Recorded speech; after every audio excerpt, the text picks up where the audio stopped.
My mind is set, my grind is set, my heart on ice is cold. I'm only here to even a score. Whoa. My mind is set, my grind is set, my heart on ice is cold.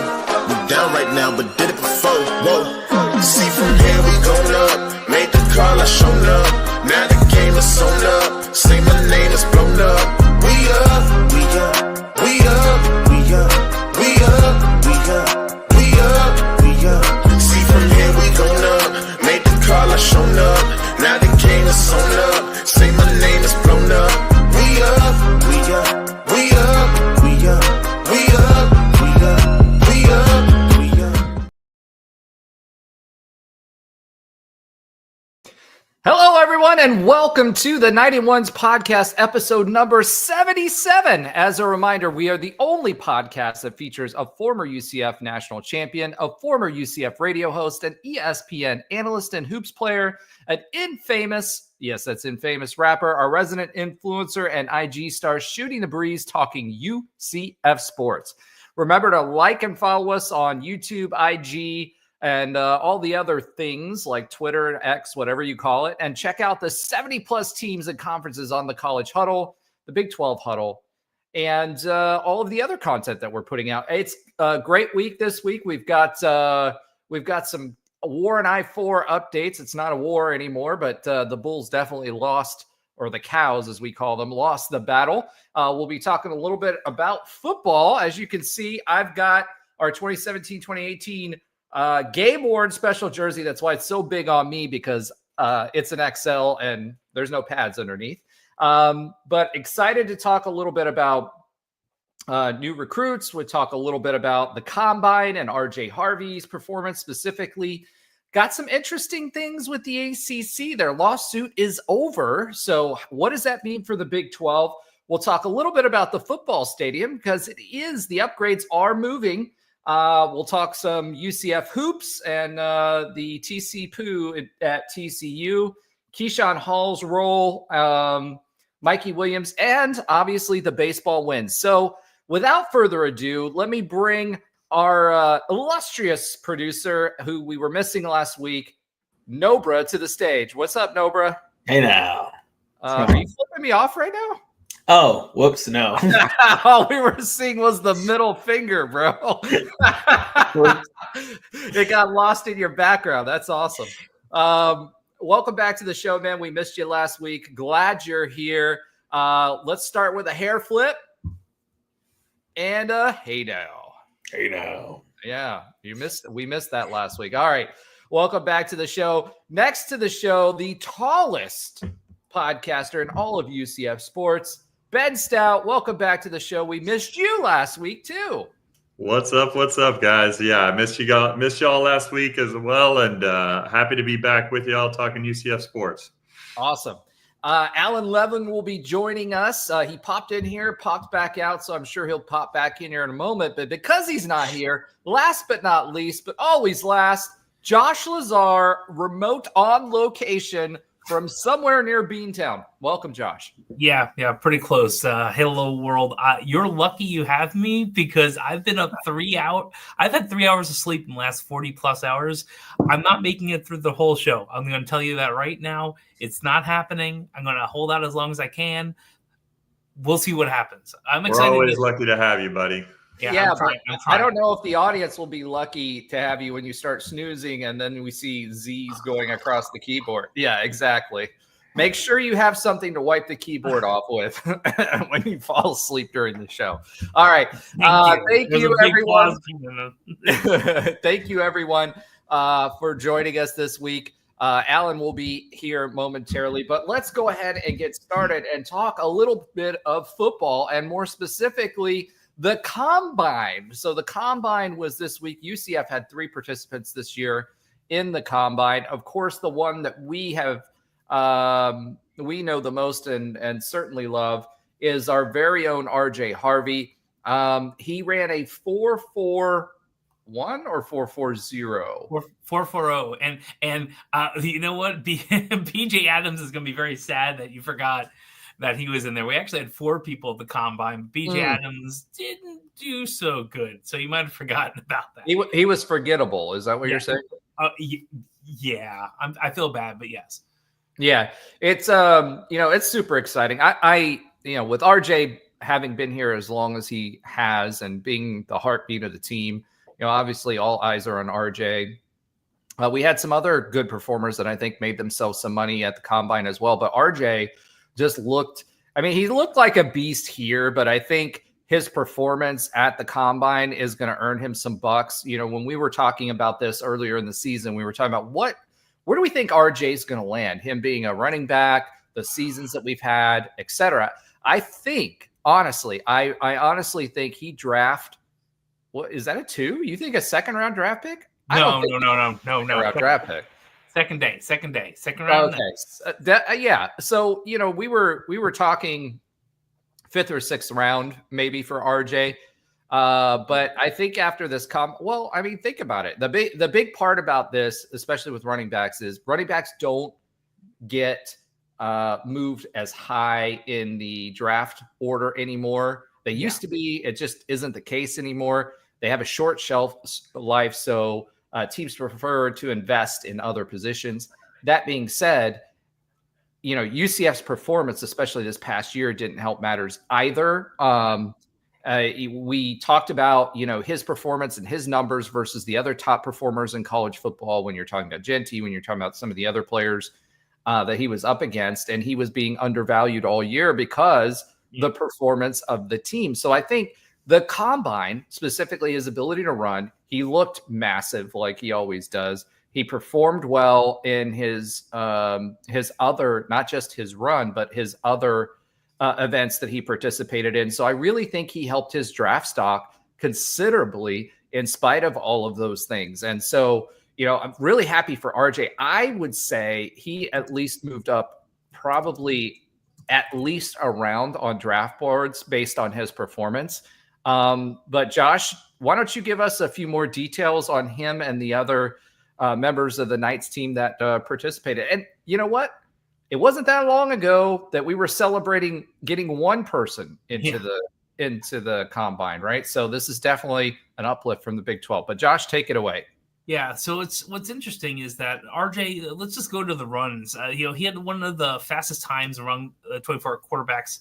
I think he was 4th at a 4.40, only trailing Tootin from Virginia Tech, Blue from Texas, who's pretty popular and well known, and Smith from SMU. And they were, fast, right? But we're talking 4.32, 4.38, and 4.39. So, and he was saying he was hitting 4.3s during practice. So that's a huge deal, right? And he had a top speed of 22.93 miles per hour. That was 5th best of the day total. So he's fast. We all know this. And I'm sure scouts know this. And like you said, it really is. It depends on how the cookie crumbles when it comes to running backs. I feel like it could be a Latavius Murray situation where he gets drafted, where might be accurate for the time coming out of college, and slowly but surely grinds his way into a spot, definitely on a 53-man roster.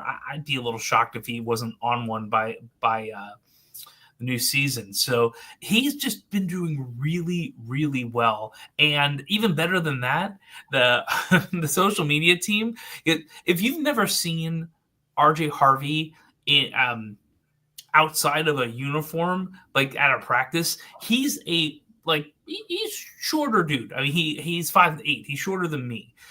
But he's also 205, which is lighter than me. And he's like 1,000% muscle. So he's always been humongous as a muscly, bulldozing type of running back. We all see this. Everyone else is seeing this too. So he did really well across the board. If I remember correctly, there's this thing called like the RAS score, the relative athletic score. And it's not the Riz score. No. I'm sure he got a lot of Riz though. Okay, yeah, all right. Making sure. Yeah. But that RAS score, he ranks somewhere in like 100 out of 2,500 running backs for the last 20, 30 years, something like that level. We all know he's good. the world knows that he's better than just the numbers he put up in a crap year this year. So we have that with RJ, and I hope you're right. Josh, the other thing about RJ too is like if you watch and these scouts, if they haven't been, they will go back and watch film on him. His ability to read defenses and be patient and then burst. That was his big thing, right? So 100%. When we were talking, I don't know, a season or two ago, we were talking about Greg McCrae type vibes in his ability to like be patient, hit the right hole, and make something big happen out of maybe something that wasn't. And a lot of what we were running was meant to go between the tackles, right? We were running a lot of power offense between the tackles, and you have to wait for your tackles or your holes to develop, right? And so his ability to read that and to move effectively and be patient, I think are going to be huge, as well as the physical attributes you just mentioned. I agree. And the other end of this, and BJ Adams sure is a great person, but as a corner prospect, not so great. His vertical broad jump were rated poor by this RAS score. His hand size and height and weight were all right. His speed was okay. He had a 4.53 and his official 40 time, which was 19th out of 24 cornerbacks. His RAS score was ranked, I have this here, 1,408 out of 2,480 cornerbacks from 87 to 25. And it's probably not getting you drafted. Maybe. I mean, UFDA maybe. I mean, here's the thing. Here's the thing about him, though. I mean, he had 2 really, really strong seasons, and then he kind of fell off the last 2. So I don't know what's going on there. But his first 2 seasons, I mean, he was one of the cornerbacks that were kind of Revis Island type cornerbacks, where he was one of the few that was, he was always matched up one-on-one with the best receiver. So he did well in slowing down and disrupting routes, but obviously his measurables, when you move up a level and you go to the NFL level, it's the top 0.5% of all of college football that's for competing for spots. The expectations are just that much higher. Yeah, and if he gets to be an undrafted free agent, maybe he gets to win his way on. Like he has more work to do than, say, RJ, definitely, and probably Kobe. So Kobe Hudson is interesting. He wasn't a burner in the 40 as you kind of would expect, right? He was again another 4.57.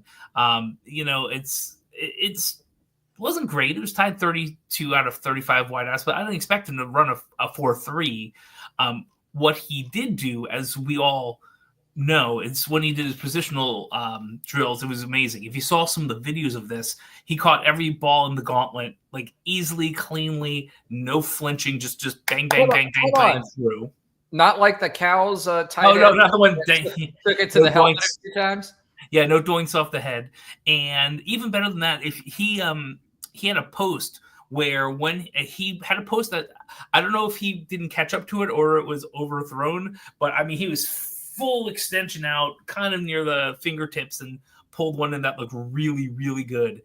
So, I mean, at the end of the day, you got to be able to grab the ball right out of the air, and we know he can do that, and he can contort his body into weird shapes to get access to the ball. So I feel like he has a good shot at making it on day 3. That was one of the digs on him, though, is like he would always have one drop per game where it was like a head shaker, right? Yeah. And so if he did well on all his catching drills, then that's solid, because you guys know that that's what separates receivers that make it in the NFL from converting them to cornerbacks or DBs, right? Is their ability to catch the ball. And he, as good as he was, and especially when he was on the opposite field of Javon Baker, right? Yeah. That was one of the things that was a challenge for him is we would look at games and touchdowns. It's not even, and it's just head shakers, not necessarily difficult catches. I mean, not easy catches, but definitely not super difficult catches. And then he would just grab these these passes out of the air that are like, oh, did he just catch that? How did he just do that? Right. But I'm glad that was the results for him, because that was one of the big challenges and knocks on him while he was here at UCF. Still amazing receiver, still very, happy to have had him. Ben, were you about to say something? Yeah, I was just going to say that I think that that's a category that he needed to prove at the combine. Like Josh said, I don't think that he was known to necessarily be a go route burner at UCF. It's kind of not really what his role was on this team. He wasn't even thought of as one of those types of receivers.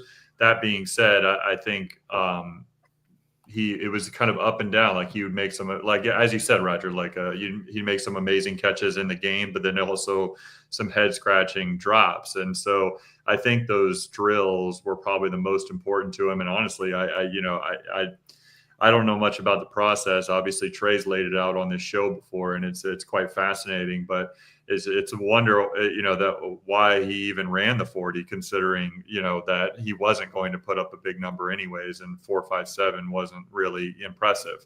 But that being said, I think it shows his competitiveness. I'll tell you a number I was a little bit surprised at is 16 reps for RJ Harvey. I would have thought he could crank out like 50 reps to get an NFL combine running back record or something, just because he looks like the miniature version of the Incredible Hulk out there. When I'm talking about reps, obviously I'm talking about the bench press. Yeah. But he's just so jacked out there. But him running it was, I think, in the 40 for RJ, he just got the ability to kind of show off not only his speed, but just, and it might have something to do with his height, but certainly his athleticism and his his muscles, I guess, in general. But like he just has such a smooth running style. Like he's just so fluid the way he runs. And I think that was on display in the 40. And I'm glad he not only put up a good time in that 4.40, that was his second run. His first run was 4.41. So, he was consistently one of the fastest running backs there. And that's really encouraging to see. I think as Josh stated, he improved with that 40 time in particular, but some other things that he did as well. Broad jump. I think even the vertical jump as well. Like he showed his athleticism and he improved his draft stock during the combine, which is really at the end of the day all you can really ask for. So it's such an event, and if the NFL is just, they've mastered the kind of 12-month schedule, and it's really cool, as you guys said. I mean, to have multiple people there that are representing UCF and trying to make their way onto an NFL roster and their name called on the NFL draft, and not only do that but improve kind of their draft stock or draft status is really exciting as a UCF fan. And it's just another thing in our progression of as a program that we should start getting used to, and hopefully we continue to see more and more athletes in this process. It's important in recruiting too, and it kind of goes back to the Gus mentality versus being able to, when you're talking about recruiting, and we'll talk about it a little bit more when we talk about that segment, but Gus was more, okay, I'm going to plug and play people in here. He wasn't known for the development side of things, right? And so Frost is kind of taking that recruiting approach with the development side of things. So if you're going to sell that message, it's important that you're able to, the more and more of these guys that we get into the draft, the better. I mean, that was Nick Saban's pitch, right? We're not going to pay you NIL the first year, but we're going to put you in the NFL if you make it to a starting position. And the schools like Georgia. I mean, there's schools that are out there that certainly pay their athletes handsomely, but that's still the foundational message is, a school like Georgia, for instance, isn't they're not Ohio State and Oregon as far as the amount that they pay. They still pay handsomely, but that's their message. We're going to get you into the NFL. But I was going to also say about RJ Harvey that the NFL Combine, I think, did for him is it, just like the Senior Bowl did for him, is it gets him noticed, and it gets NFL personnel to NFL executives to go back and look at his tape. And I think that what they will see when they look at his tape, to your point on the losing season, what they'll find out about UCF, if they didn't know it already, is RJ Harvey is the main focal point of every defensive game plan when you went up against UCF this year. And he still had an incredibly impressive season with, what do we have, 5 or 4 different starting running backs, 5 different starting running backs throughout the course of the year. So, like, I mean, just complete upheaval at that key position of quarterback, and every game consistently RJ Harvey performed in. And so can't say enough about him. Once you go back and look at the tape, I think it only solidifies and improves his draft stock as he gets noticed at an event like the Combine. Yeah, I mean, that's great. Should we talk about our last person that has the shot of getting drafted, which would be sick if we got 4. It's been a while since we had that. That'd be incredible. Yeah, let's talk about Mac McWilliams. And this is interesting because does he count for UAB? Does he count for us? I don't know. But, new era of college football, right? So, he did pretty well this year at UCF. And you might not think that by just hearing names while you're at games, or you maybe tuned out when we were like 4 and 7. But he actually was the highest graded defender per Pro Football Focus, PFF, right? It was pretty good. He had an interception of Sam Houston for what it's worth, and had a career high of 6.5 tackles from loss. When he was at the Combine, he was fast. He was the 9th fastest of the 29 quarterbacks at 4.41. Actually, everyone who was at the Combine ran a sub 4.6, which is impressive. He was fast.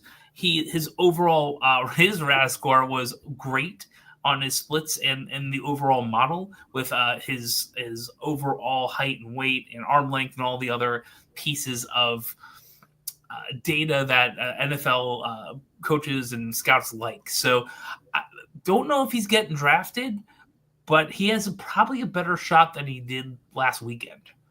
And Mac McWilliams is an interesting story, right? Because as you said, he was from UAB. He was one of those NIL transfers that we were looking for, and there were high expectations for him because he had a banner year at UAB the year before he came to us. So, and he played well. He played well in the Big 12. He wasn't, he was. I think if he had a couple more years in the Big 12 or in college, it would have been even better, because there is an adjustment from UAB to playing a Big 12 schedule, right? Yeah. And I hate to say that because of all the years we talked about us and, the G5 versus P5 argument at that time, P4 now. But, I think he definitely has a shot. And I wouldn't be surprised if he wasn't taken in the 5th or 6th round. Yeah, I think day 3 is going to be pretty popular. I'm really hoping RJ can get into maybe the 3rd round. It just really depends on if someone's in love with him and enough running backs come off the board. But I feel like we're going to have a pretty hectic day 3 between maybe 2, probably 2. We'll see. All right. Well, that'll do it for the recruiting for our departing Knights that are now moving on to the NFL. Remember, the Big 12 has its combined Combine or Pro Day in Dallas as well, right? So that's to come as well. So there'll be more conversations around that. But let's talk a little bit about some new Knights that have joined the fold. And Alan, why don't you talk a little bit about Dalton Riggs and Rubio Long, et cetera, and Kamani Morales? Yeah, sure. So UCF added to its already, really big transfer class. There hadn't been a transfer since late January. And we just got the latest, which is actually one of the bigger positions that we needed to fill, which was long snapper. As you recall, our long snapper from last season did graduate. We actually have really no one at the position right now. So getting a transfer there might sound a little different, something we don't normally have too many long snapper transfers over the years, but it was actually a pretty big position in need for UCF, considering there's really no scholarship long snappers on the roster currently. So UCF did land a long snapper from BYU. His name is Dalton Riggs. Out of high school, he was ranked as a 4-star long snapper. As you know, generally like kickers and punters and long snappers go through a different outlet that ranks them outside of the traditional ones like Rivals and 247. So Rubio long snapping which is I guess the premier long snapping I guess Raider or whatever you want to call them, gave him 4 stars, but he's a pretty big boy, 6'3", 230 pounds. He's going to have 2 years of eligibility remaining. And he did actually play against us this past season. And that was one of the weeks where he actually won the long snapper of the week was against UCF. He also had the Pop-Tart crazy play of the week, and he won BYU special teams champion of the week twice last season. He appeared in all 12 games last year, which, as BYU was really good last year, 11-2. That was really his first year of extensive playing. Prior to last season, he really only played on special or just like, tackling and stuff on special teams, wasn't really the starting long snapper, but landed that role this past year. So looks to be a good fit, someone that we could use. It has pretty good experience after playing in the last 12 games and is already in the Big 12. So don't have to worry about any sort of transition there. So that's a pretty big pickup, even though it's just a long snapper. It is a position that we needed. Hey, Alan, what year is he in college? Because I'm curious why, I'm thinking, BYU had a really good team last year and has had a pretty consistent team. So to get someone like that here, I'm curious. Yeah, he's a redshirt junior, actually. He was in the class of 2022. So he has 2 years of eligibility remaining. I'm not sure exactly why he left. We threw a bag at him. Dude, Maybe. our bag is not bigger than BYU's bag. I can tell you that. Well, I don't know. I don't know, Ben. We might have overpaid because we didn't have anybody on the roster and no prospect. That could be it. I mean, I don't know if BYU has an incoming long snapper. I mean, I do know the general rule of thumb, though, with special teams players is that there's only one scholarship for each of those positions. So if there's a backup kicker, they will not get a scholarship until they become the starter, at least prior to NIL and all that. So maybe that doesn't matter, but just they're not going to be on scholarship unless they are the starter at their position. Yeah, that was a big controversy when Gus had 2 kickers on scholarship. He gave a scholarship to someone.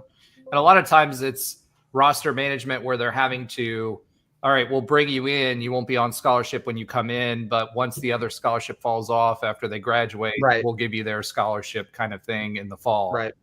So, Alan, I don't want to put you on the spot, so you can just, if you don't know the answer to this, but what was the crazy play of the week that he was a part of? Do you even remember? Does any of us remember that from the BYU game? I mean, there's a lot of plays that we want to forget, but if that was during our game, I don't know if that was during our game. I think he was named here actually. Well, it said it was during the UCF game. It was the Pop. I think it was that was player of the week. I don't know if that was the Pop crazy play. It was a fake field goal on October 28th.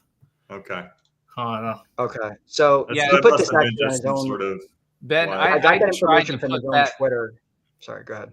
No. I was just gonna say I tried to put that game out of my mind because I was with Rob, our good buddy Rob, who was on here watching that game at his house, and probably about after a quarter and a half of football, we increased our alcohol intake significantly after watching that game because it was not pretty. That it was during our game, and I will tell you, I remember this stupid play because I was on my way back for my presentation to my seats. So that's one of the first things I saw. They were at the 28-yard line.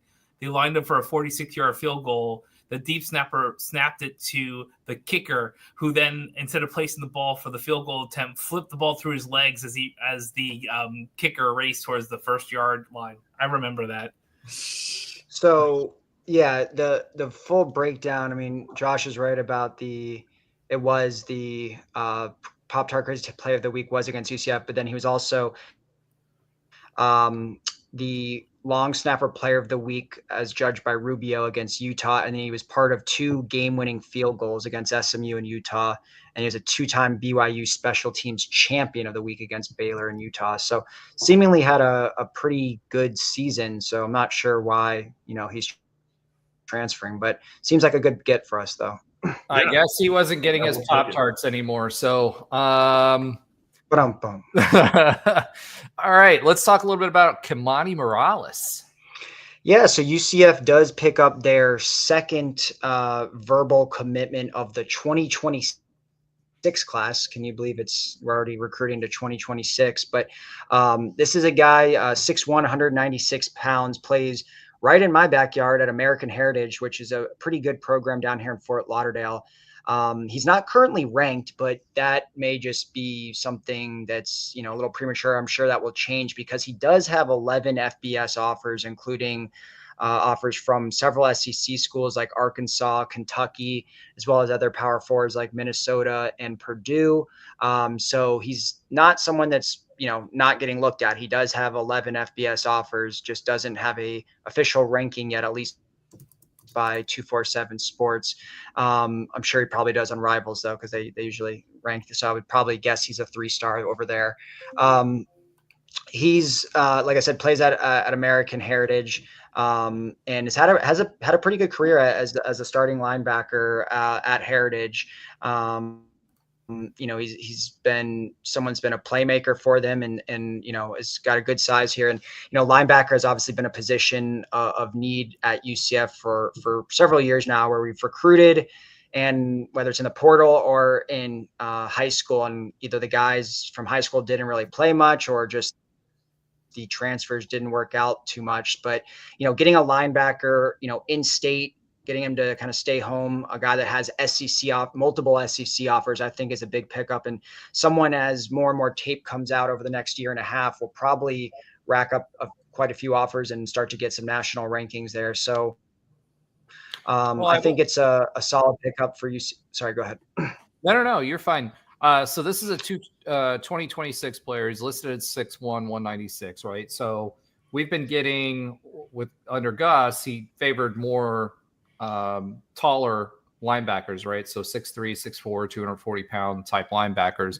You guys got to remember, this is a 2026 pickup. He's got a good frame. He's 196 pounds now. He'll pick up probably another 10, 15 pounds before he gets to UCF and a college weight program, right? I will also tell you that one of the things that's going to happen if he's a commit that we believe in, which he is, and his number of tackles was significant last year. He will be the coaches at UCF will be giving him a workout schedule for him to do at high school. So I wouldn't be surprised if he does not pick up at least 15 pounds by the time he hits campus, as this is 2026. That's a long way out when you're talking about a high school group. Yeah, and I will note also it's out of the there's only been 2 commits so far, but they've both been linebackers. So the other one was Michael McClinton, who committed back in January, was the first Frost High School or new Frost High School commit, I should say, since he came back. So clearly Frosty is in need of linebacker, as the first 2 guys have been both linebackers. And something that can always make us feel good is both are from Florida. So Frost is, staying local, staying in Central Florida, going down in South Florida like he did that first time, at least the early indication is that. So 2 linebackers so far. So the class is just getting started, and I'm sure we'll have some good pickups over the next few months. Yeah, Tim in Florida says National Signing Day should now be called Future Transfer Portal Entrance. 100%. I mean, that's good point. That's one of the things we've talked about quite a bit, right? But I do think it'll be interesting to see what happens with Frost, because Frost says his whole approach is he's going to get guys that want to be here and he can coach up, right? So yes, there's some coach speak there. Yes, there's some naivety involved with that statement because of the fact that he hasn't been in this NIL era. But at the same time, his stated goal is not to build like Gus. So that may change. The other thing that's of note is the coaches actually submitted to the governing body that they want to, this was last week or the week before, that they want to eliminate one of the national signing days. So go back to one from two. So it'll be interesting. The coaches were 100% behind it. The NCAA's governing bodies still have to, are considering it. It was presented. They're considering it now, but there may be a day where we go back to one signing day, not in the too far future. Because if you think of it from a coaching's perspective, I mean, Gus talked about it when he was here. As soon as our bowl game was over, like there was no break. They're right into recruiting, and there may be a possibility where this goes from 2 to 1. But at the end of the day, with Coach Frost, it'll be interesting to see because his goal is to get them in and to build them up and to make sure that he's got the right character guys that want to stay here, right? So a little bit about the I don't know if you guys remember from the GOL days, one of the things Coach O'Leary used to say is that I don't want you to commit here unless you're 100% going to come here. With NIL, it'll be interesting to see how that, if we do build these guys up and we do take these 3-star, borderline 4-star guys and really help them mature as athletes, will they become more sticky or not? Or are we going to keep being as Tim says here, the future transfer portal entrance for National Signing Day? So more to come. Yeah, I think that's what's fascinating is about the guys that we almost get in recruiting. Like we need to still be somewhat excited about the recruits that we are getting, especially in this new era, as you mentioned with Frost, coming back and seemingly, or at least when he was here and seemingly still as you mentioned, having, more of a concentration on development than potentially the turnkey player that Gus was really looking for. We certainly need to pay attention to recruiting and continue to talk about it and hope that some of these guys contribute either right away or quickly in their career. But it is about the guys we almost get as well, because transfer portal is still going to be a real thing. Well, the other thing is going to be interesting too is, Frost didn't really have a full recruiting cycle or nowhere near one for this last one, right? A lot of the guys that we would want to get or that we're used to getting would have been gone by the time he joined us as coach because of the timing of everything. Right. So it'll be interesting to see what happens for the 2026 class to see, hey, we've kind of gotten used to that shot in the arm with the 4 stars and competing for the big guys in the state of Florida. Will Frost continue that, hey, we're looking for the guys that want to be here that we can build up? Is he going to also be able to compete for some of those big anchor players that we're going to be looking for? The Tavion Swints of the world,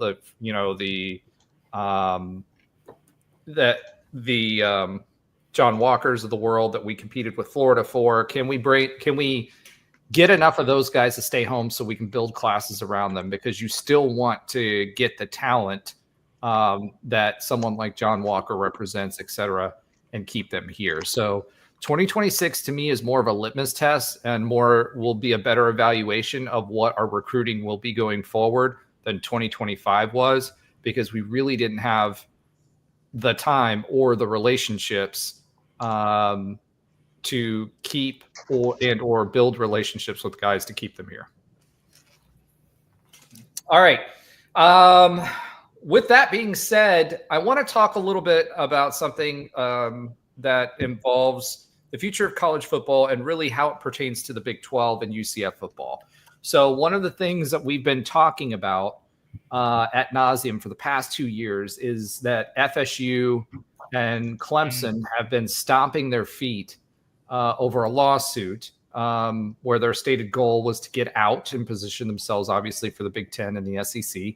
And then you had recently, in the last couple of weeks, North Carolina's super secret plan that everybody knew was happening and we were talking about, which was, hey, we want to get out of the ACC as well, but we're going to let Clemson and FSU take the hits, the PR hits as it as it pertains to suing our own conference, right? So that's happened. UNC still looking. That all was leaked recently, but what those lawsuits have come to a conclusion this past week.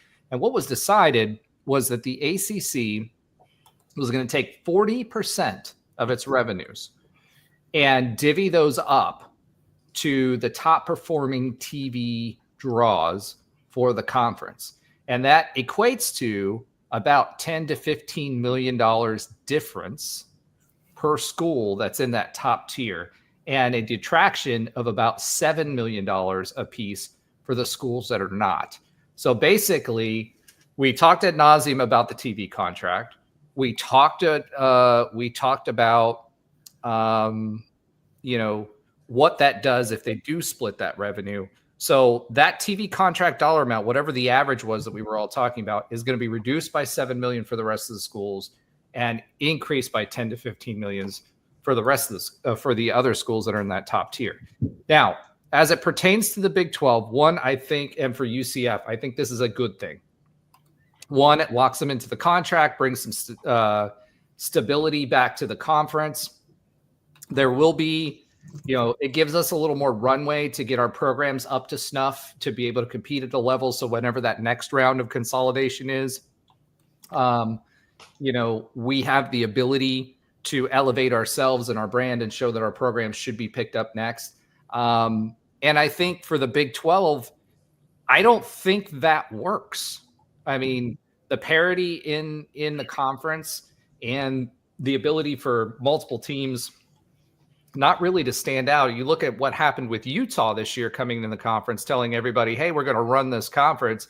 And you look what happened to them in football and basketball. So Mark Harlan's a lot quieter these days than he was in the past, right? I think this bodes well for us. I think this bodes well for the Big 12. I think this bodes well because I don't think they could implement the same thing. There's not a big enough brand that could say, hey, we're drawing in enough figures. And it puts us as a competitive advantage versus some of those other schools in the ACC. Because if we would have joined the ACC, a lot of us wanted to join the ACC, then those schools in that lower tier, we'd be taking a gut punch for $7 million in revenue every year that's sorely needed at UCF. So what do you guys think about that? How does it affect UCF? Do you think it's a good thing for UCF? What are your thoughts on all of that? So I'll start this. So I think if we can get our stuff together, it is a good thing. And the reason is that the 2030 piece to this, there's something like after 2030, there's a known payout and it's $100 million. So we have until 2030 because I'm guaranteeing you there's a reason that number is there. And I'm guaranteeing you that at some point that's going to be a palatable enough dollar amount that some conference is going to figure out how to pull at least one of the two away to make bigger conferences. So to me, it still gives us runway. It kind of destabilizes the ACC. I mean, it stabilizes and destabilizes, right? It's there. The end date's not 2036 or 7 anymore, or at least of this current iteration. That to me, that time to live is within 5 or 7 years now. I feel like at the end of the day, there's the potential for this to be good for us because at some point we either have to get our stuff together and be a valuable ad as the Wake Forests or whatever of a conference, or let's use Vanderbilt as a better example, to get to where the big money is and the Big Ten and the SEC, like Tim was saying. So if we want to either be a very competitive best of the rest, which is weird saying being in the Big 12, or get to where the money is, we need some type of shakeup. We're not going to be able to do it on our own unless we get our own billionaire or 2 or 3 and SMU are way in. I just don't see that happening to those leagues. That too. Yeah, I know we need more, sadly. But that's kind of how I feel about it. Well, to your point, Josh, it's 2035 is the important time because that's when the ACC's grant of rights is up. Now they're going back and litigating the grant of rights as well. That part isn't settled yet. But 2035, 2030, go ahead. I was going to say, you are right, and I believe that grant of rights for those 5 years and the buyout at some point, if the way the TV money goes, is going to be low enough in an insane way, low enough to leave. That's just, depending on how the grant of rights works with the future revenue from the other conference. But if it's just the money from the ACC that they could have earned, I think they're going to find some private equity 10, 20% buyout of some conference. I hope not. And here's the reason why. I agree. And here's the reason why, right? If the ACC stays together through 2035, right? If it's too painful to do that. For UCF, that's the best thing, because in 2030, there's going to be another expansion conversation, right? College football, the admin and the leadership of college football has said there's about another $1.5 billion left on the table right now for the playoff. So we are in a better position as a conference and as an institution if the FSU, Clemson, and UNC are still in the conference through 2035 through that negotiation, because that will not be an even split. The last split wasn't even, but it would be a more uneven split if they pulled those three brands out of the ACC beforehand. So that's why I think it's important for UCF in the short, quote unquote, short term, because we're at 2025 right now, for us to maximize that money until whatever the next relegation or consolidation is for college football. Because unfortunately, I do believe that we're headed towards that quote unquote super league that we were talking about before, which is crazy to think about. But I think for UCF, I think this is good news, especially if it stays through 2035. We'll see what the terms of the grant of rights are after 2030. And that's a good point. Ben, it looked like you had something to say about this. No, I mean, you guys made most of the points. I agree with you that I think it is a good thing for UCF because it stabilizes things a bit for the next 5 years at least. And because it just feels like even over the last 2 years, and you look a few years prior to that, where you kind of thought that conference realignment wasn't going to be a huge thing. And then all of a sudden the last 2 years, with the shakeups in the SEC, the Big Ten, and then of course the Pac-12 kind of disbanding and moving their conference kind of being split amongst a number of different conferences, where it feels like this move at least gives us a kind of 5-year deep breath to take, where we're not going to have conference realignment for the next at least 5 years, and that I think that's helpful because in today's college athletics, conference realignment seems to be a topic almost every season, and to think that we're actually going to get a 3-year break from that, let alone a 5-year break, potentially more, is actually a good thing, and it's kind of a breath of fresh air. So I think that part of it makes it a little interesting for me. All right. With that being said, let's go ahead and talk about the next topic. I just want to touch on this briefly. Is UCF's football stadium, unlike the Cows, who have again moved their date of where they're talking about the start and all of that. Yeah, move. Good one, Josh. Have moved those dates and moved their times and moved the final iteration of what their stadium is going to look like based on their GP. UCF has actually broken ground.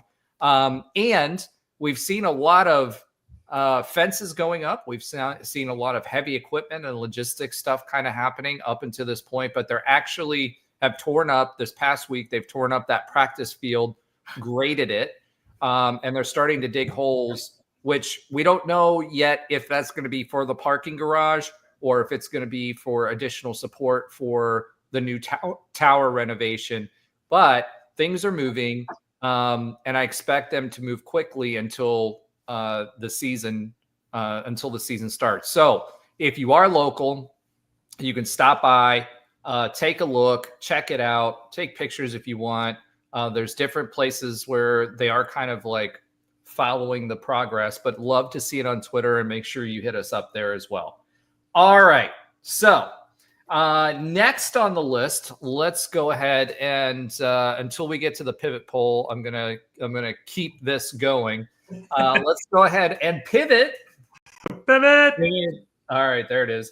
And talk a little bit of UCF hoops. So the best of times and the worst of times when it comes to UCF hoops, right? So had a big win versus Utah, right?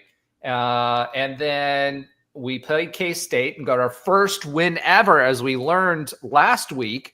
Yeah. That we had never beaten K-State in anything. We beat K-State.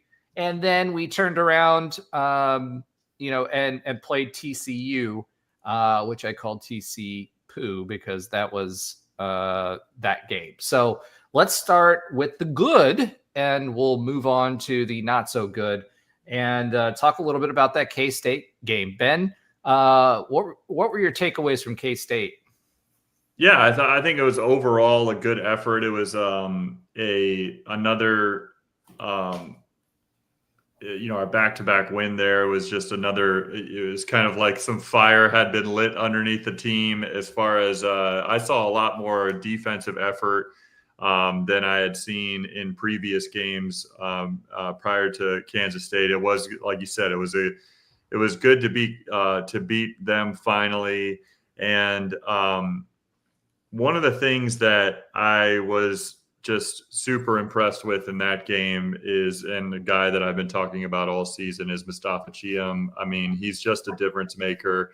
He almost had, and quite frankly, he kind of should have had it, because there was a couple that were taken away from him. He should have absolutely had a triple-double with blocks, which would have been a very rare thing to happen in any level of basketball, let alone college basketball at the Big 12 level.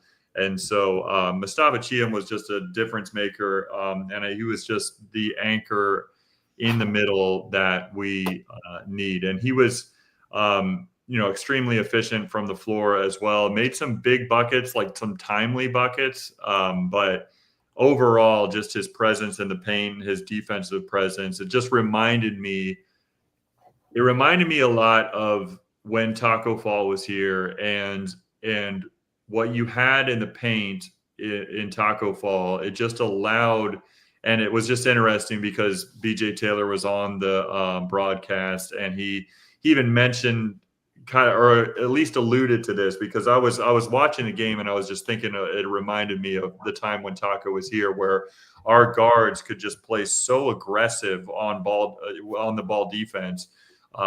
They could get into passing lanes and then kind of take chances, because they really had this confidence that they had such a strong rim protector behind them.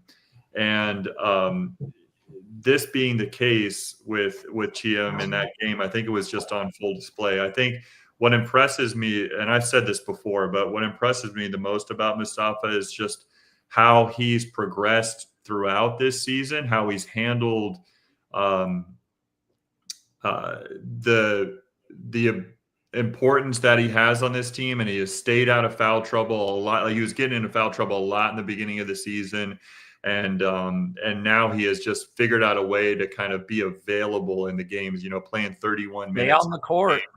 Yeah, I mean, 31 minutes in this game, so certainly was available to his team, because we know that there's just nothing behind him. I mean, there's no size behind him. There's no consistency from the forward or center position behind him. And so at the end of the day, I don't think we're going to see much more of Rokas Yasus. Well, he's still in a boot too. Yeah. You're right. He's dealing with some things as well, and then Benny Williams is trying to contribute a little bit. He does so in spurts, but when he's out of the game, there's a big difference here.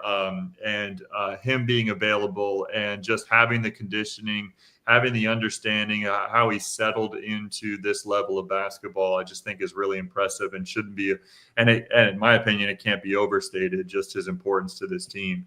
And then you obviously have a guy like Keyshawn Hall that just went off. He did his usual thing and went off on the offensive end. But I thought he did actually have some pretty good moments on defense as well. And then Darius Johnson just kind of putting it away at the end with that spectacular play and just kind of leading us down the stretch. It was overall a good game with an excellent finish there with that play call that was done, and then all of a sudden we get the steal and everything. It was just a good game, good finish. Yeah, I think the big thing, just to kind of touch on a couple of things for you, you mentioned progress with Chim, right? So a few things that I've noticed, it's not just his defensive game, because he was out of position a lot, especially earlier in the season on help defense, right? He'd be so out of position he couldn't get back to the basket to help rim protect. And so I think he's definitely getting better there, definitely with the fouls. But offensively, he showed flashes, right? But what I like that I'm seeing from him now more than I did before was putbacks. He's fighting for those possessions, and then getting those rebounds and getting the putbacks. All season long, we have had more attempts than the other team pretty much, except for this game. This game, K-State actually had 65 and we had 60, right? But by and large, we've had 5 to 6 more attempts than what opposing teams have had. And, one of the things that's been frustrating is whether it be fast breaks or whether it be, normal possessions, we have not gotten the ball back for offensive rebounds, let alone get that extra offensive rebound back up to score points. And other teams have taken advantage of that on their end. So I think that's a huge thing there. The thing about Keyshawn Hall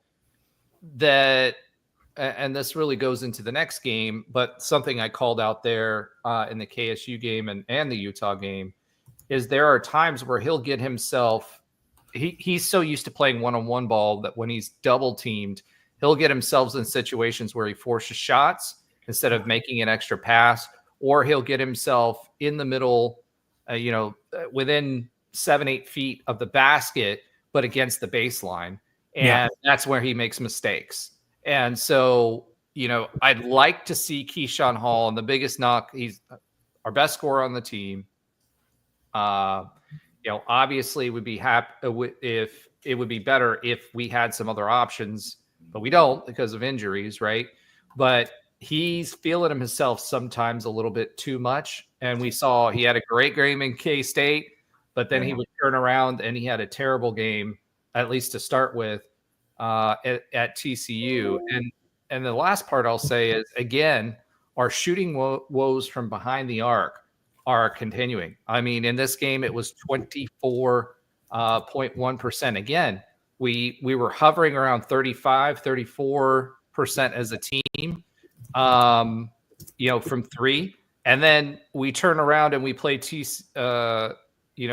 for example, the early TCU game that we played the first go around, which we won 85-58 earlier in the season, we shot 45%, and now we're averaging in the 20s.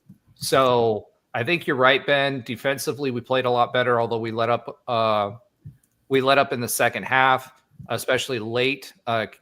K-State definitely narrowed the gap. We outscored them 41-34 in the first half, which was great. We got out to a fast start, which is something we've been missing. And then they actually outscored us 42-39, but we did enough because we got frustrated on a lot of possessions there late with K-State in the last 6 to 8 minutes. There was a lot of empty possessions there. So go ahead.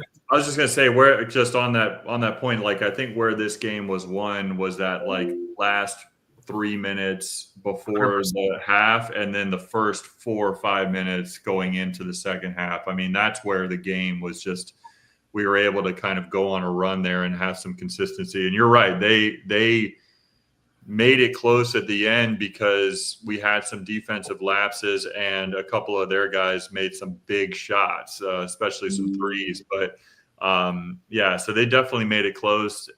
In my opinion, that KSU coach, whose name escapes me right now, I'm about to pay him a compliment, but I can't think of his name. Like he's a very, I mean, that's a very well coached team year in and year out. So being able to get a win against them when we quite frankly really needed it, regardless of their record, I think is a good sign. It's just at this point in the season, we had too much of a lull there in the middle of the season. So I'm not really talking about a good sign as far as moving forward. It's just it was certainly a bright spot there when we needed to see a little bit of fight in this team.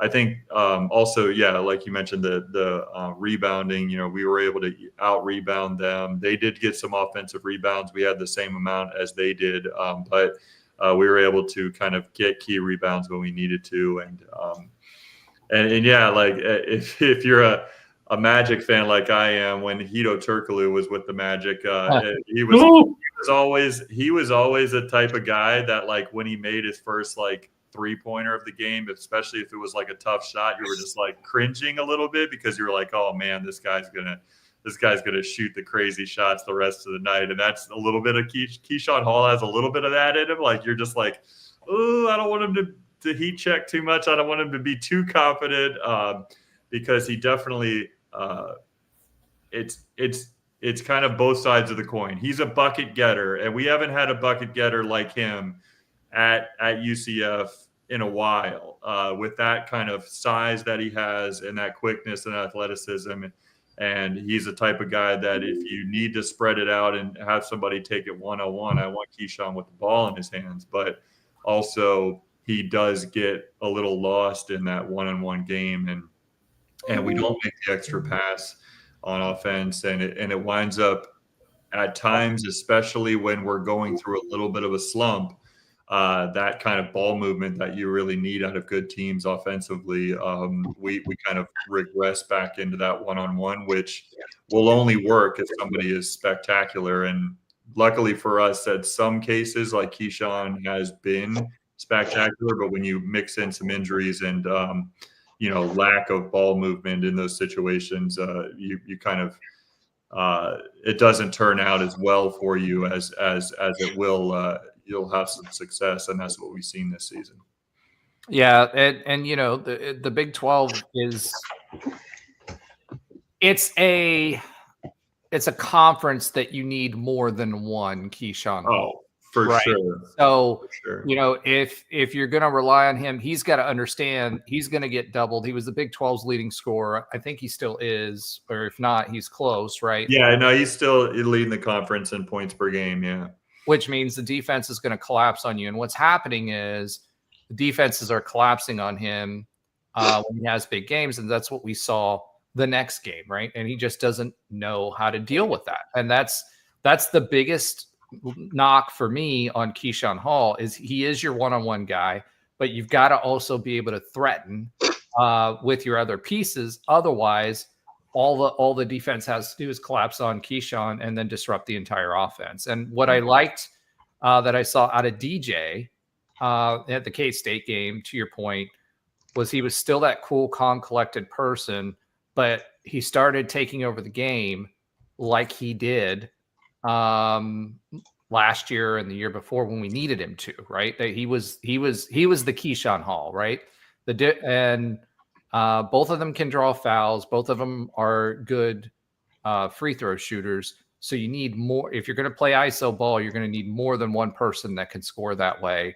Mm-hmm. And you're going to need hopefully a 3-point shooter to push defenses out to the perimeter so it doesn't clog up the lane. And that free throw shooting has been the biggest difference in the latter half of this season, I think, for us, and makes a big difference as to why we are where we are versus where we want to be.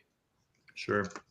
So yeah, it's crazy to see the stats though. Like Keyshawn Hall he was 10 for 12 from the line. Yeah, I know. From the line, like that's getting in the paint. That's getting downhill. That's causing havoc. But you're right. I mean, some of the.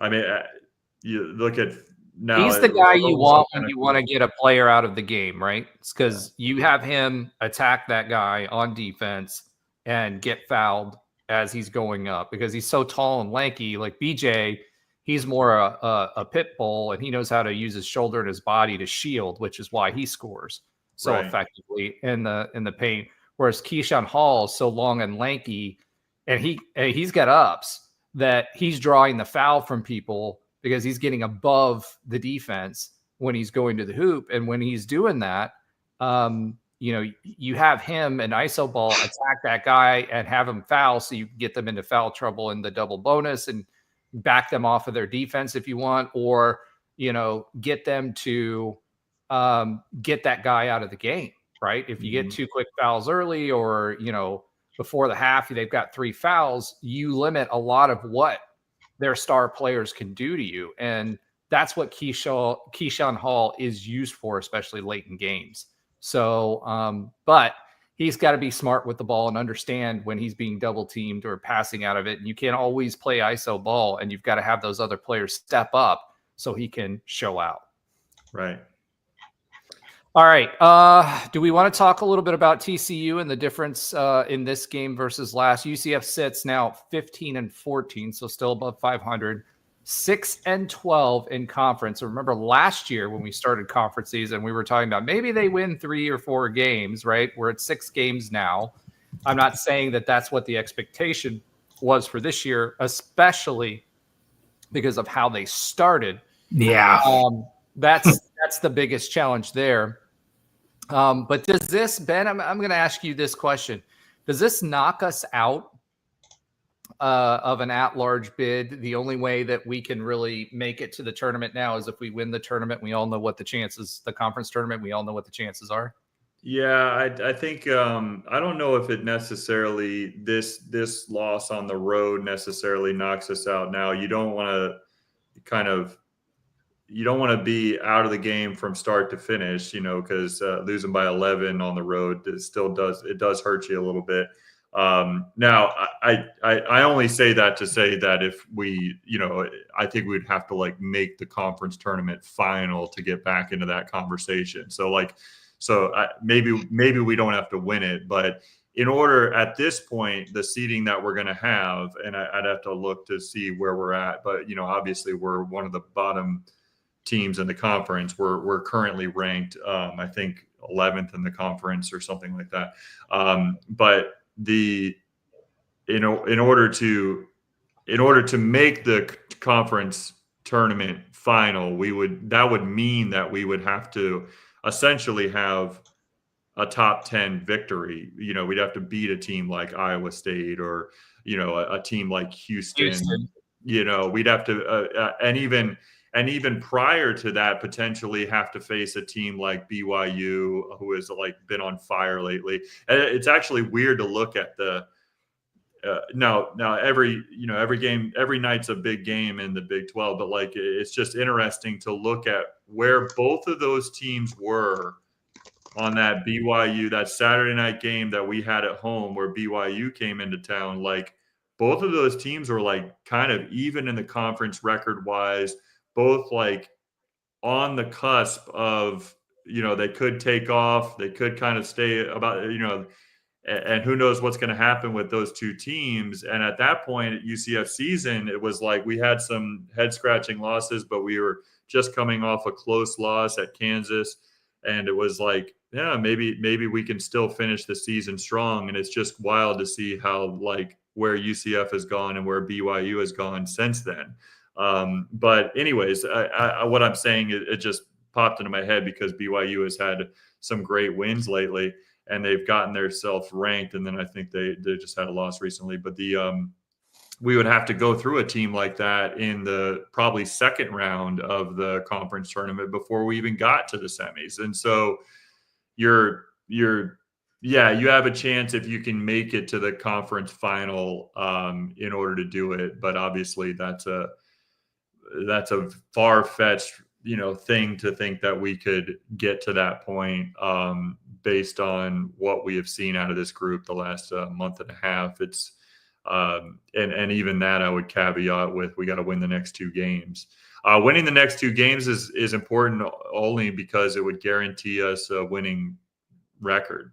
And, it would be something to, or at least it would guarantee us the 500, record. And so that kind of sounds a little like coy to kind of hope for that. But I mean, at least we could kind of say that, if we could win the next 2 games, we would get a quad 2 win, I think, if we beat West Virginia to finish out the season. But regardless, it would guarantee a winning record if we could win the next 2 games. So at least we'd have that going for us.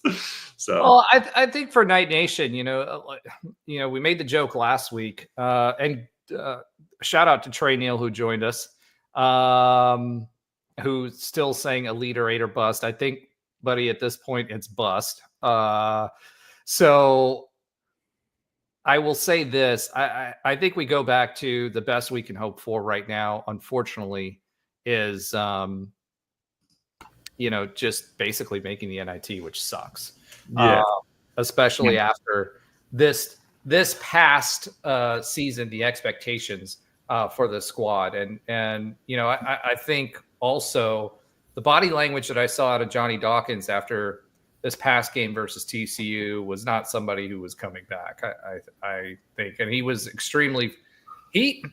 what's interesting is he's got pretty demure press conferences, right? But the last few, you can see it a little bit. It was wearing on him, and you could see it on his face, which I hate it for the guy. But at the same time, I think reality may be setting it. Yeah, and I actually, it's like one of those things that makes you wonder, because I didn't get a chance to watch the TCU game. I saw a little bit of it. I had a lot going on with kids this weekend as far as sporting events go, but I didn't get a chance to really watch it. But I had heard what you just described, just looking dejected, and I've seen some of the press conferences as well to match up with what you're talking about with Johnny's demeanor.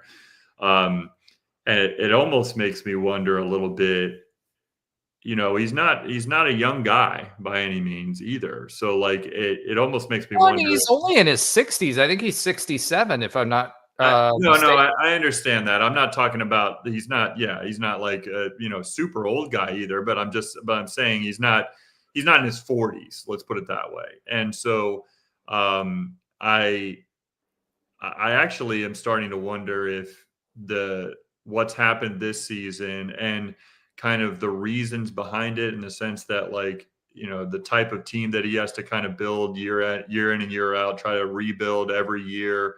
And we've seen it so much throughout college basketball in general, but like, you just wonder if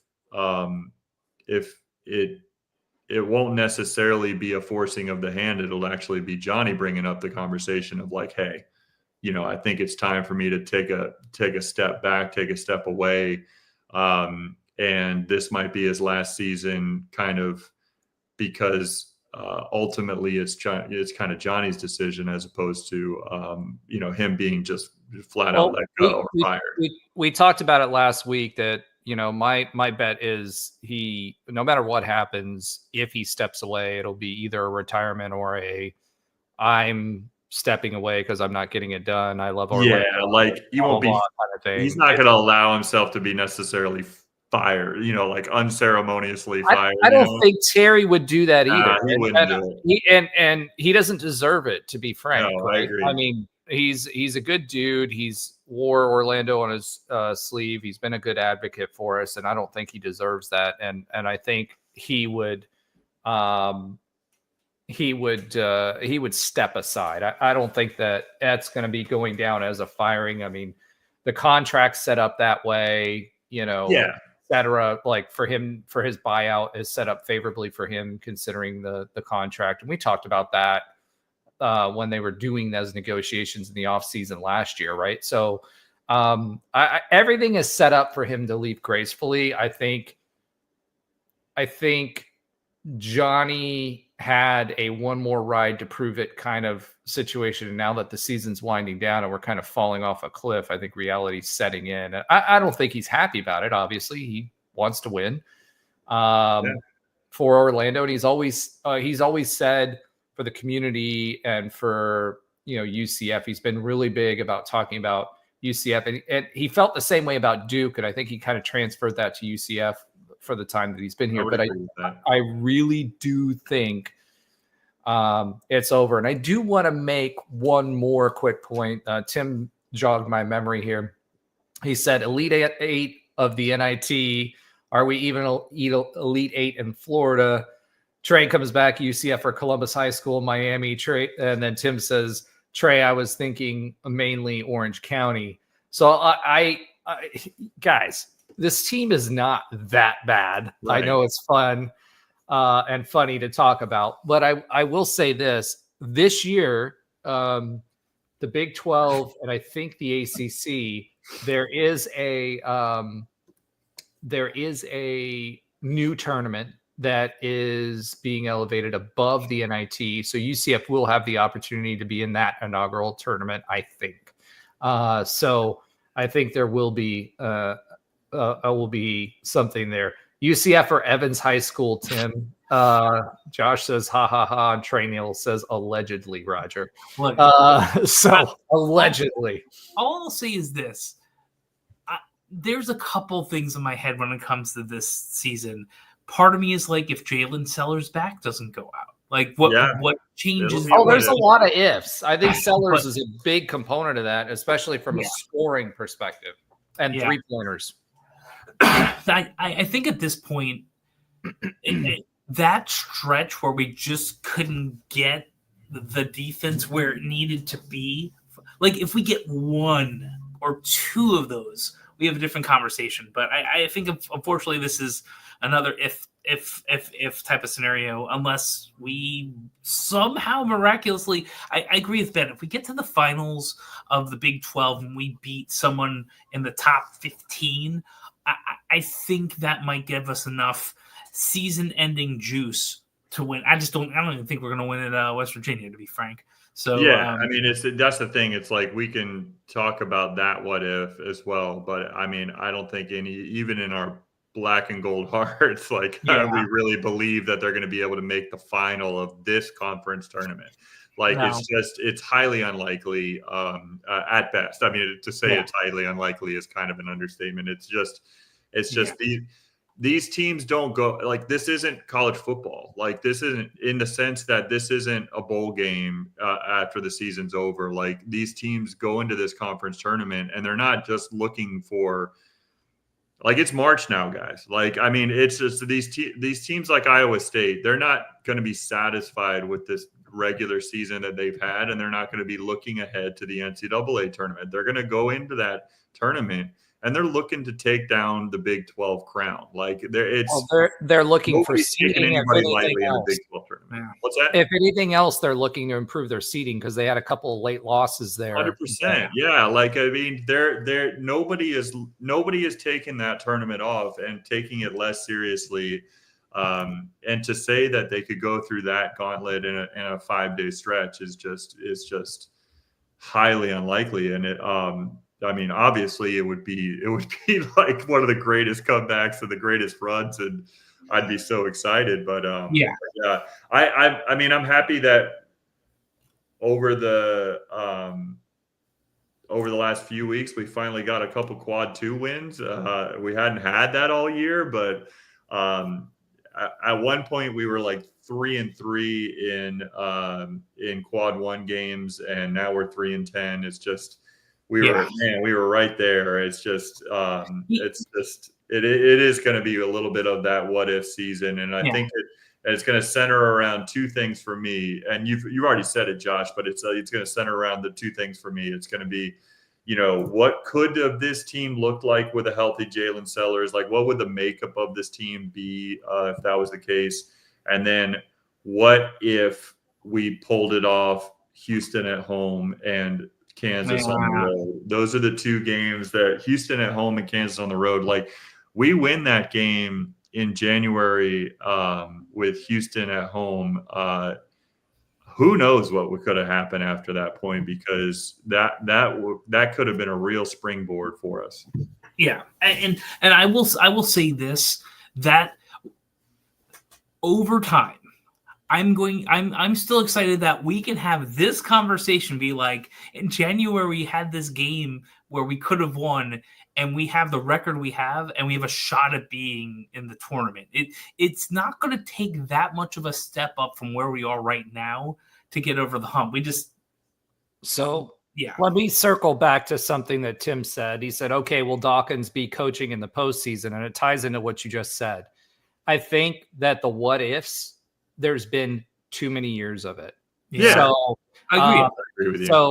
So to answer Tim's question from my seat, I think he absolutely will. I mean, no matter what, he goes out on his own terms, which includes whatever postseason that means, whether it be NIT, whether it be this other tournament, this new tournament that they've created, whatever that is. Johnny Dawkins is going to be coaching whatever postseason we have the opportunity to play in. For sure. I 100% believe in that, and I think Ben does too, and Josh. Yeah. And I mean, I just think there's no way that we're going to accept any postseason bid and have an interim head coach. Like, it's just like, honestly, at the end of the day, these other tournaments, they last a couple weeks. Like, they're they're not 4 weeks like the NCAA tournament. Like, it's not going to be, it's not going to hurt us in our new coach search, if we embark on that, which we all agree is highly likely. As we embark on that, it's not going to hurt us those couple of weeks. I mean, because quite frankly, some of the coaches that we're going to be going after are going to be playing, hopefully for them, well into March, at the end of March. So yeah, I mean, there's certainly, there's no doubt in my mind that he would coach a UCF's last basketball game this season, regardless of where that is. And who knows? It'd be great if regardless of the tournament and the postseason tournament, it'd be great to have one last kind of ride like that. I don't think anything's going to be enough. I think that this will be his last season as our head basketball coach. For all the factors that we've mentioned, but it would be kind of cool if we get into one of those tournaments and get some wins and get some momentum. It would be kind of cool to have one last ride like that. It will be one of the tournaments, not the tournament, and I'll tell you why. On the conference tournament, I don't think we have a shot at winning. As to your point, it's 5 days, and Mustafa Chiem has no backup, and he is a huge part of us staying competitive. Yeah. If he's playing as a freshman 31 minutes a game for that conference championship, I don't see it happening. It'd take like a Herculean effort if that's the case, because you're right, because we don't have the depth that we thought we did in the non-conference and kind of going through the beginning of the season. We talked a lot about quality depth on this show because we saw flashes of it. But at the end of the day, once you get towards conference play, you always cut down your lineup to about a 7-man, 8-man rotation at the most. I mean, what we're really seeing right now is about a 7-man rotation out of necessity because of injuries. But certainly at the front court positions, at the center position, we've got one guy really, and we got a guy that can spell him for a little bit, but it's Mustafa Chiem, and that's it. And I agree with you. We can't get through a tournament of that importance and the amount of back-to-back games that you have, thinking that someone like him. You've played in them, so you know what they're like. I mean, yeah, it's just it's too much. So. But we'll see what happens the rest of the year. Uplifting note. Tim, I agree. He says hopefully he will pull off a Steve Fisher of Michigan and win some tourney, go out with something good. I agree. Nice. And, we hope, as much as we love Johnny as a person, that he gets to ride out on a positive note professionally for everybody involved. So, all right.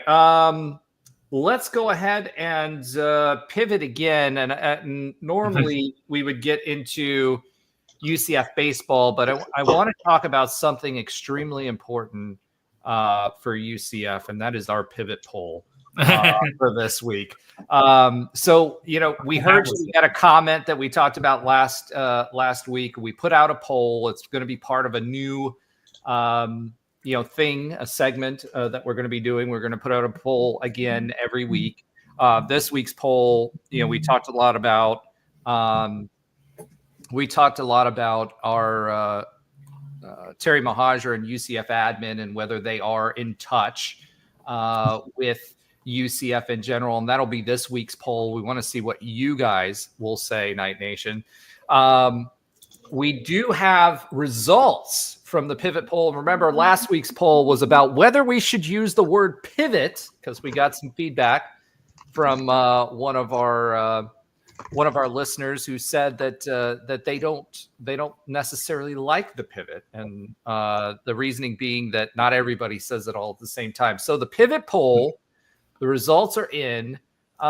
We did have 9 folks who participated in that. That's kind of a low number. We want some more. So the only reason I'm mentioning that is because we hope that you participate in some more. And the anti-pivot folks did win the poll. So we're going to we talked about our good we talked about it with our good friend Andrew Fagley, who Ben and I were on with Nightline and Trey, and so he had some suggestions on what we can do. So be on the lookout whether we do a variation of the pivot that might be a little bit different, or if we just eliminate it all together, but we'll have something for you next week. In the meantime, make sure, I'll be posting the poll tomorrow, that you vote and tell us your opinion on whether you agree with us that the UCF admin today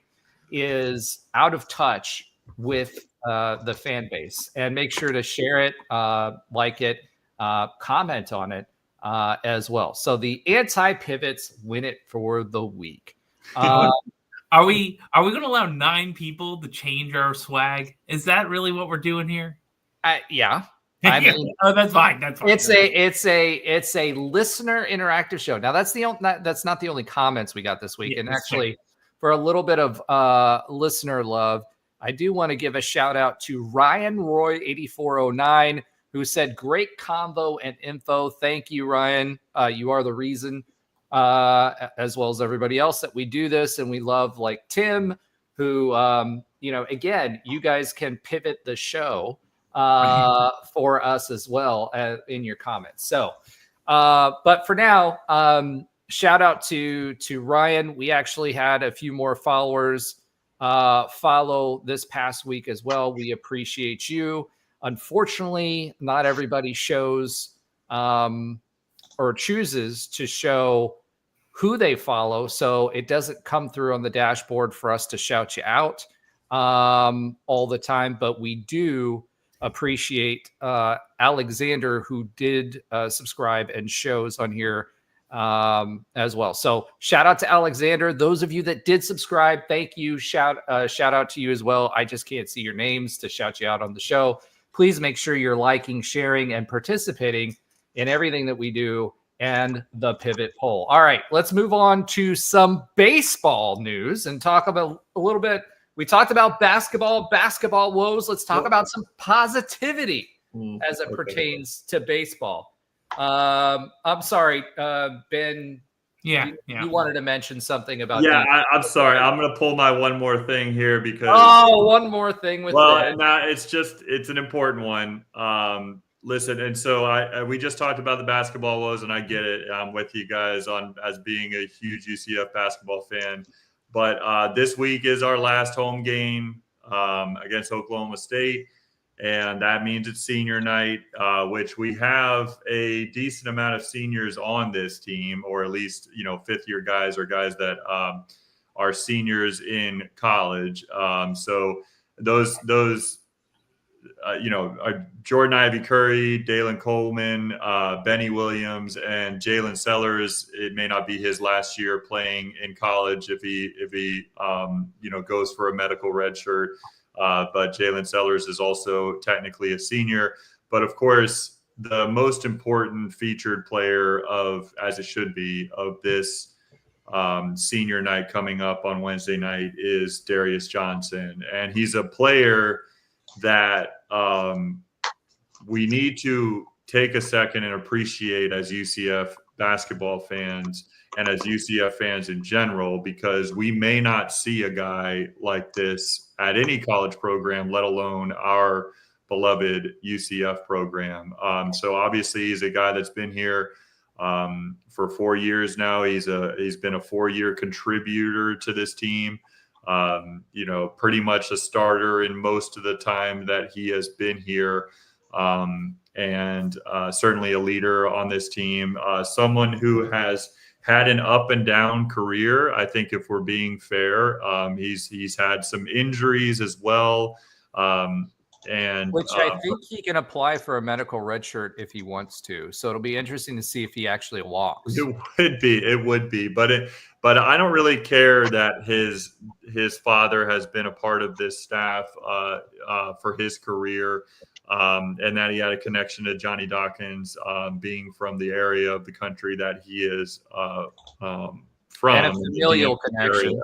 Yeah, of course. That's absolutely. And so that being said, it's just I don't really care about all that, because someone staying at our school for 4 years and really being an advocate and all that for UCF, it deserves the love that he's going to get this Wednesday night. I hope that he gets a huge reception and a lot of love from the fans, because he deserves it. And just to run down some things that I jotted down here as where he stands in UCF as far as career stats go. So he's 7th in total points for UCF basketball. I believe all these stats are rankings in the Division I era. So I'm not talking about, Bo Clark or any of those guys, but he's 4th in total assists. He's 4th in assist percentage. He's 7th in assists per game.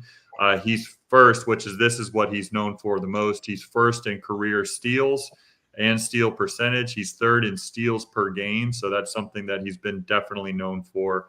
6th overall in 3-pointers made, 3rd overall in 3-point attempts, 8th overall at UCF in free throws made. He's somebody who it definitely gets to the line from his position. And then as far as a little bit of this isn't really necessarily an advanced stat, but it's, the plus minus, box plus minus. He is 4th in his career at UCF in box plus minus, as well as defensive plus minus.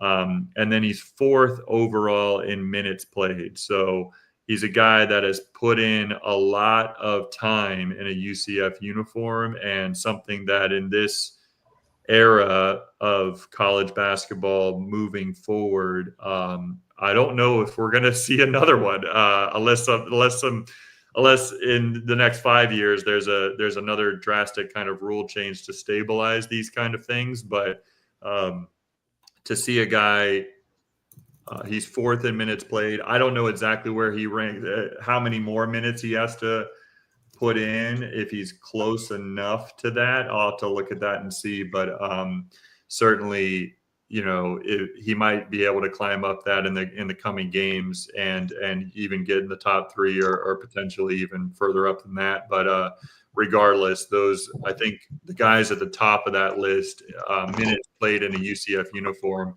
those records might be safe. And so Darius Johnson, senior night coming up on a Wednesday this week. I'm proud that he's a Knight. Let's put it that way.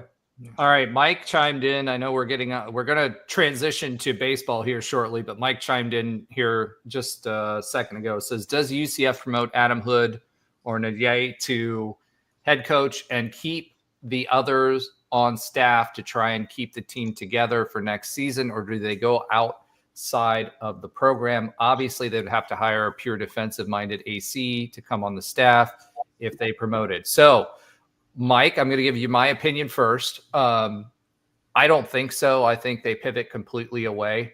In my personal opinion, it's interesting. I think that, from a budget-minded standpoint, if we weren't getting ready to get a huge raise from being full share members of the Big 12 finally, after this season is over, or after this academic year is over, I would agree. But I don't think Terry's thinking that way. I think Terry's knows that there's a lot of pressure of not more the same. And I think from an optics perspective, I think that they just blow it all up, and with the extra cash he has, sees what he can get. I agree that we would also lose Chim. And he's been Nadai has been really good for us and UCF big men. And he's a valuable asset. So I think wanting to keep him, if we could keep him, and Hood, if we could keep them, because remember, Hood came to us from another program. I think he brought Keyshawn Hall. Exactly. Keyshawn Hall. Yeah. So and our offense obviously is a lot better this year than it has been in previous years. So I think if we could keep those two members of the staff, it would be great. I think that would be everybody's choice, but I think a lot of it depends on who they get as head coach and what their system looks like. And I think that Terry knows there's been a lot of noise around Johnny Dawkins lately, and he needs a fresh start. So that's just my thought on it. Yeah, I agree with most of that, Roger. I would be absolutely shocked if Mamadou Njai was promoted to head coach at UCF. I'd be still surprised, greatly surprised, but I'd be less surprised if Adam Hood was. But I don't think either of them would be promoted to head coach at this time. I do think Adam Hood is going to be a head coach in college basketball. I don't necessarily think that his head coaching job is going to be a head coach at a Big 12 program. No, I think it's G5 mid-major type of program. Right. It would be a huge get, though, if we can bring in a new head coach and keep both of those guys on staff, because Adam Hood is a great recruiter, but I've been pretty impressed with his ability to step into this staff and show how well he can install an offensive system. I don't necessarily think our players followed it the way that it needs to, but we have played more up tempo this year, and so I've been impressed with Adam Hood. And then Njai, you're absolutely right. I mean, from Taco Fall to even some of the guys like Michael Durr and these kind of turnstile big men that we've had since Taco Fall have all, in my opinion, outperformed what they were prior to coming to UCF.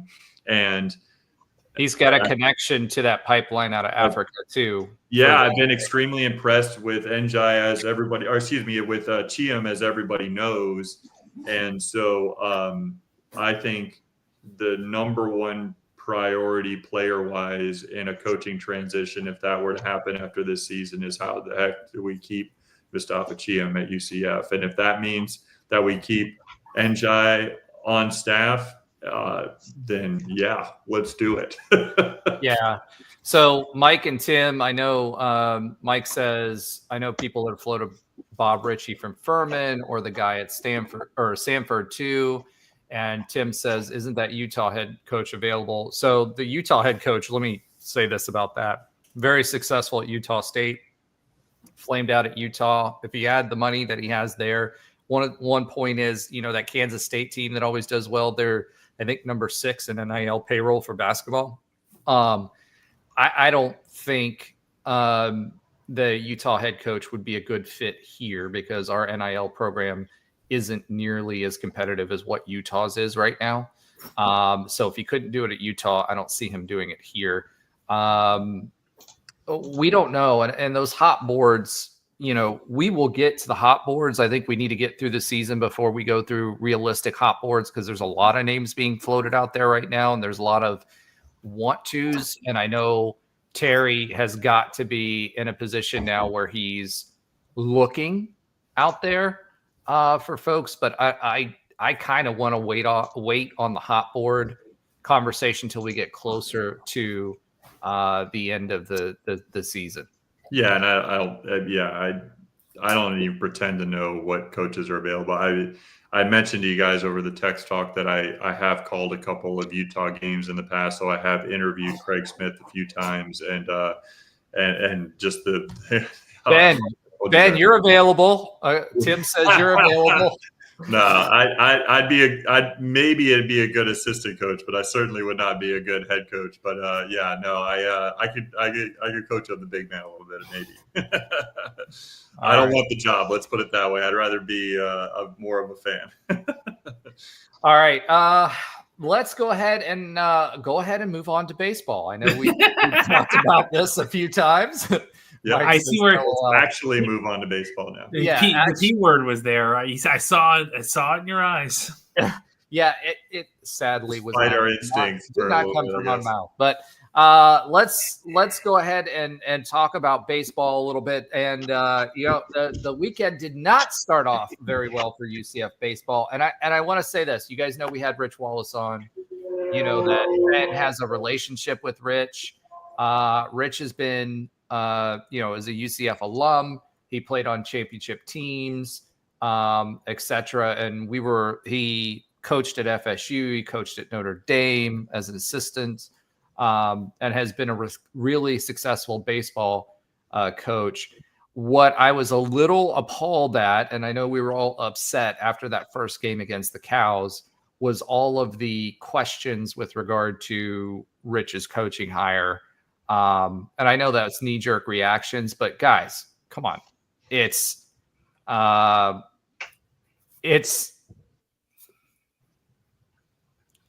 Rich Wallace, and he's doing a great job, right? And like, it was funny because I saw some questions out there. Do you think that Rich was tearing into the team after that first loss? I can tell you this right now. He hates the Cows, and I've talked to him outside of this podcast. Obviously, we can't talk about all the things that we talk about with folks like Rich, because then we wouldn't be able to talk to folks like Rich, right? And we have other kinds of relationships with them. But he hates the Cows as much as any of us do that's on the podcast or that's listening right now. So please, I know that was disappointing to say the least. I think we were all pretty furious at the showing that the baseball team had that first game. But let's not jump on is Rich Wallace the right coach train. The man took us to an NCAA tournament last year, played well. In year one, with a pitching staff that wasn't as good as this year's pitching staff. Our hitting needs to catch up, and he's been talking all about hitting. And, there's some inside baseball, to use that term, that we won't talk about on here, but I can guarantee you this right now. Rich challenged the team. Rich gave them confidence with some of the statements that he made, because he was confident in their ability to do this. And we ruled them twice after that showing. So that's all I'm going to say about that. But let's talk. Ben, what were your thoughts on the Cows series this weekend? Yeah, I mean, obviously Friday night was disappointing. It kind of just got away from us pretty quick, and that's what happens at baseball games. It just kind of spirals out of control, and you're just kind of like, well, we got another game tomorrow, so let's focus on that. And it's Friday was disappointing, but you kind of saw it over the last couple of games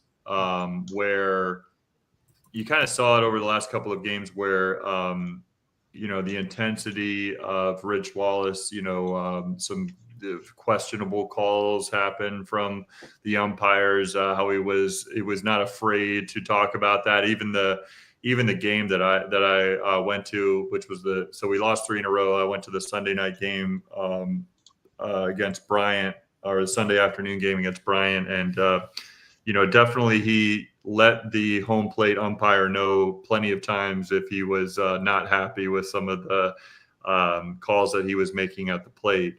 And so you see that fire in it, and you're right, Roger. I mean, that's one of the things I appreciate about Coach is him being one of us. Is nobody. He really does seem to understand the war on I-4 rivalry is a thing, and I don't care if we're not in the same conference anymore. If we put those guys on the schedule, if that directionally challenged school to the west is on our schedule, then you're going to get your players to care about it. You're going to get them to understand what this means, and if they didn't understand it going into the series, I can guarantee you they understood it after Friday night. And I think that kind of pivotal moment for me of the whole weekend was when Ross got hit in game one. And obviously game one didn't really work out for us, but you saw a little bit of fire out of Diamez Ross when he didn't appreciate getting hit at the plate. And then you saw a lot of fire out of Rich Wallace with the umpires. And so I like how the team responded on Saturday and Sunday. And we showed the Cows what it's like to be run ruled by a team. And we did it twice. I don't think that's ever happened in UCF baseball history, by the way. Have 2 run rules in a series. Yeah. Probably let alone not. back to back. Yeah, doing that. Yeah, that's a statement. And the bats needed to wake up. Guys like Lex Bodeker, needed to show their power. We needed to find gaps. So we needed to make crucial hits in big moments, and we did that time and time again on Saturday and Sunday. I mean, guys like Espinal, our second baseman, who got a little bit more playing time because of some injuries and got into some pitch hit situation. He's at a point right now, the games that he's been in, that like he's going to be in our lineup now. Like he's hitting the ball too well. He's earned his way into he's earned his way into our lineup. So, overall, Braden Calise moving over to third base, and when Maduro goes down, and that's the reason why Espinal has gotten in the lineup. Maduro, our third baseman to start the season, has been injured. And so, guys like Calise, who is just this utility player, he started out at second base. He can play, any position in the infield, maybe besides first, but I mean, he's just a great player. He's making some great plays. That's something Rich had brought up in the interview that we had with him, was that he felt the difference between this year's team and he learned his lesson the previous year was we had the team that we needed and the players that we needed, whether it be pitching staff or in the defense, right, that we could move around. Because remember, we had injuries last year that messed up our lineup and messed up our defense. And he said, he's going to be trying different guys out to see what the final lineup is. And Mike says here, the baseball shocks just keep coming, losing to Bryant. Then Bryant was a tournament team last year, right? They're a good team. 38 wins. I think they had 36 wins at least. Yeah. And they brought most of their players back to this year's team. So Bryant, that to me wasn't a bad loss, right? Especially for a team that's still trying to figure itself out. And I agree with you. Dylan King had an all-time game in game 3. I mean, there wasn't much he couldn't hit. And, this team, the difference between this team is last year's team defensively, they had errors. This year's defense seems a lot more solid than what last year's defense was, and the pitching staff I think is better this year too. And yeah, I do think he's taken Sundin's catching position. I don't know about that, because you got to be careful with that, because it's not that position especially in Sundin's involvement in it, is very much been the plan to be a rotation throughout the year because Dylan King is an excellent catcher. Sundin's an excellent catcher. They both have a good bat. And Dylan King is definitely showing how good his bat can be, which is great. But, Sundin, his main asset is his bat. And so I think the plan from the very beginning is that those two are going to be rotating at catcher. And that's what we're seeing. So we're seeing the plan laid out where Sundin is getting his due rest when the coaching staff feels it's appropriate to do so. And so that's what we really saw over the weekend, I think is more about that than anybody stealing anybody's position, because they're both a huge asset to this team, whether they're catching or whether they're DHing or whatever. But I just on the defensive front, I think we have a true shortstop this year, especially defensively. Jimenez is the real deal at shortstop. He has had a couple of errors in the last week or so, but most of even those errors were really kind of those tough errors that would have been tough to execute anyways, and he kind of came close to executing the plays. He's just a spectacular defensive shortstop, and he is coming alive at the plate in certain moments as well. Not so much on Sunday, but I believe on Saturday he had a pretty good game. And so that he is a huge asset. He's a huge get for us. I think the two biggest pickups in the offseason was Ross in center field as a true leadoff hitter. And then Jimenez is he's just an unbelievable shortstop defensively. And so it's great to have that in your middle of your infield. Well, and I think with Espinal too, I believe didn't he come from Chipola?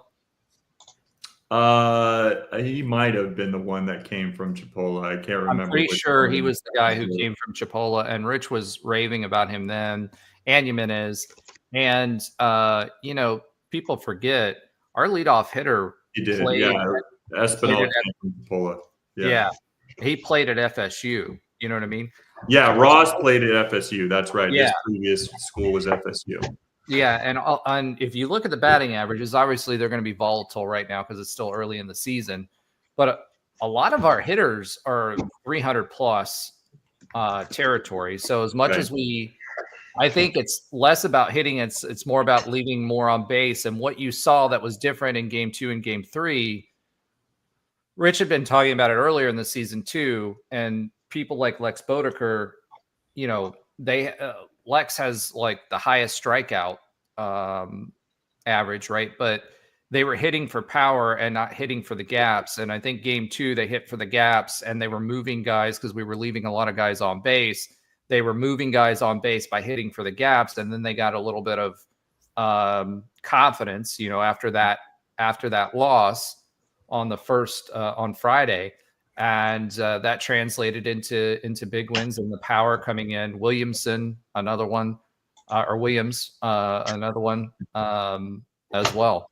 And then you had it right, Williamson. Yeah, no, he's had some big hits in these games, and it's good to see him bounce back in such a huge way after a little bit of a lull there in that 3-game stretch where we had some losses strung together, but it just didn't seem to be able to find the bats in those losses. But man, the bats really woke up on Saturday and Sunday, and that bodes well when we got number 6 in the country in Florida coming into the John Iliono Park tomorrow. And so that game, 6:00 on Tuesday night, is going to be a huge game for us because we haven't lost to Florida in a few years in baseball, and they're number 6 in the country. They're as good as they always are, and we're going to have a guy in Smith on the mound starting tomorrow who's 90 plus 95 plus guy consistently.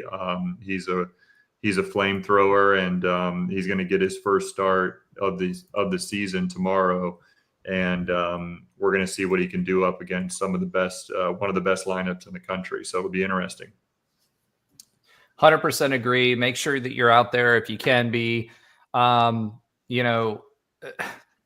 Mike with the comments. I love the baseball comments. Is this the most talented baseball we've ever had? I think we're going to have to just see how this season plays out in order to answer that question. We got a lot of talent on this team, though. Well, we've had a lot of talent and major league players in the past teams too. So it'll be that's a big question to answer right now. We're 3 deep at catcher, 6 deep at infield, 5 deep in the outfield, and like 8 deep in the pitching room. 100% agree. I think this team is set up for success if the bats can hit consistently, right? And that's with 2 off seasons of recruiting for Rich Wallace. So I think the future is quite bright, and his place in that future of UCF baseball is quite secure. All right. Let's Josh, if you can hang out for 1 second longer, I think we're ready for your stat of the week and Alan's oxymoronic stat of the week. And let's start with Alan. Alan, what's your oxymoronic stat of the week for this week, sir? Yeah, so with getting a long snapper transfer, I wanted to, it's not something you see every day. Wanted to look, since the transfer portal started, how many special teams players have transferred into UCF. So that's punters, kickers, and long snappers. So it's sort of a quiz question, I guess, just to make it a little more interactive here. Can you guess how many we have received as incoming transfers that are either a punter, a kicker, or a long snapper, in addition to the long snapper that we just got? So how many additional outside of him? I'm thinking it's 3 or 4.